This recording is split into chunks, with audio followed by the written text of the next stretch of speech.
বাহরাইনে বাংলাদেশি প্রবাসীদের মধ্যে বেড়েছে হৃদরোগে আক্রান্তের সংখ্যা, বেড়েছে এই রোগে মৃত্যুর সংখ্যাও। এবছরের প্রথম 4 মাসেই মারা যাওয়া 38 বাংলাদেশির অধিকাংশই ছিল হৃদরোগজনিত। এ নিয়ে উদ্বেগে বাংলাদেশ দূতাবাসও।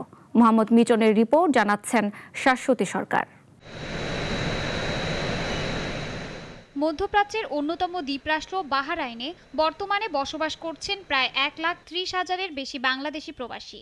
তারা বিভিন্ন পেশায় সুনামের সঙ্গে কাজ ও ব্যবসা পরিচালনা করে আসছেন। দূতাবাসের তথ্য অনুযায়ী গেল বছরে 78 জন এবং চলতি বছরে এপ্রিল পর্যন্ত 38 জন বাংলাদেশি দেশটিতে মৃত্যুবরণ করেছেন, যার অধিকাংশই ছিল হৃদরোগে আক্রান্ত হয়ে।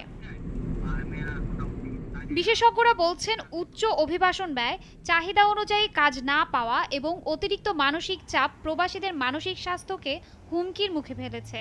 পাশাপাশি দেশটিতে বাংলাদেশি প্রবাসীদের বড় একটি অংশ নির্মাণ শ্রমিক হিসেবে কাজ করেন। প্রচণ্ড গরমে কঠোর পরিশ্রম, দীর্ঘ কর্মঘণ্টা এবং পর্যাপ্ত বিশ্রামের অভাব তাদের শারীরিক ঝুঁকি আরও বাড়িয়ে দিচ্ছে। এতে বেড়েছে হৃদরোগের ঝুঁকি। স্বাস্থ্য পরীক্ষা যে ব্যাপারটি, আমাদের এই স্বাস্থ্য পরীক্ষা না করার কারণে দীর্ঘদিন যাবৎ আমাদের এই ডায়াবেটিস বা হার্টের যে লিপিড প্রোফাইলের যে কোলেস্ট্রল, ভালো কোলেস্ট্রল এবং খারাপ কোলেস্ট্রল যেগুলি আছে, total cholesterol, triglyceride, HDL, LDL, আমাদের শরীরের ভিতরে নিচে দরজান্তে বৃদ্ধি পাচ্ছে এবং এইগুলি বৃদ্ধি পাওয়ার কারণে আমাদের হার্ট অ্যাটাক হওয়ার সম্ভাবনাকে বাড়িয়ে দিচ্ছে। যে আপনারা যদি প্রেসার অথবা সুগার নরমাল পেয়ে থাকেন, তা কিন্তু ওষুধের কারণেই এটা নরমাল অবস্থায় আছে এবং চিকিৎসকের অনুমতি ছাড়া এটাকে কম বা বেশি করা যাবে, কিন্তু বন্ধ করা যাবে না।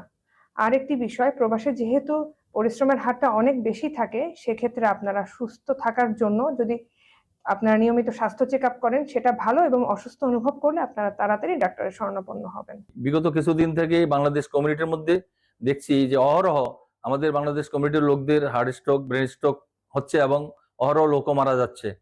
আমি নিজেও তার ভুক্তভোগী। গত মাসে আমিও এই হার্ট স্ট্রোক করে এবং 2 ঘন্টার মধ্যে আমাকে এনজিওগ্রাম করতে হয়েছে। আমি বাংলাদেশ কমিউনিটির বাড়ানোর অবস্থানটা সকলের উদ্দেশ্যে বলছি, যখনই মনে করবেন যে আপনার বুকে ব্যথা হচ্ছে, কোনো অবহেলা না করে সরাসরি হসপিটাল পৌঁছে যাবেন, নয়তো অ্যাম্বুলেন্সকে ফোন করবেন।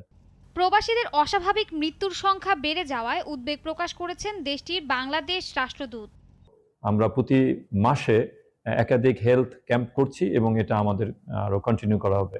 আমরা ধারাবাহিকতা বজায় রাখবো। জাতিগতভাবে বাংলাদেশিরা খেতে ভালোবাসি এবং সেই খাবারটা আসলে আমরা রসনা বিলাসের পর্যায়ে নিয়ে যাই। বাট বিলাসিতা কখনোই ভালো না। রসনা বিলাস করা যাবে না। আপনার খাবারকে যেভাবেই আপনারা ভোগ করেন সেটা স্বাস্থ্যসম্মত হবে এবং আমাদের সেই স্বাস্থ্যসম্মত খাবারের দিকে বেশি মনোযোগ দিতে হবে। আমরা বিদেশেও চমৎকার খাবার খেতে চাই, সুস্বাদু খাবার খেতে চাই, চর্বিযুক্ত খাবার খেতে চাই, প্রচুর মিষ্টিযুক্ত খাবার খেতে চাই এবং আমরা খেয়ে আবার যথাসময় ঘুমাই না, লেট করে ঘুমাই। আমাদের এই অভ্যাস থেকে বেরিয়ে আসতে হবে। আমরা মনে করি যে তাহলে আমরা সুস্থ থাকবো, সুন্দর থাকবো। প্রবাসীদের স্বাস্থ্যসেবা নিশ্চিতে বিভিন্ন উদ্যোগ নিয়েছে বাংলাদেশ দূতাবাস। বিশেষজ্ঞদের মতে, অর্থনৈতিক অনিশ্চয়তা এবং কঠোর কর্মপরিবেশ বাড়াচ্ছে মানসিক চাপ। এতে বাড়ছে হৃদরোগের ঝুঁকি। সচেতনতা বৃদ্ধি এবং নিয়মিত স্বাস্থ্য পরীক্ষার মাধ্যমে এ ধরনের অপ্রত্যাশিত মৃত্যু অনেকাংশে কমিয়ে আনা সম্ভব বলে মনে করছেন তারা। শাশ্বতী সরকার, নাগরিক।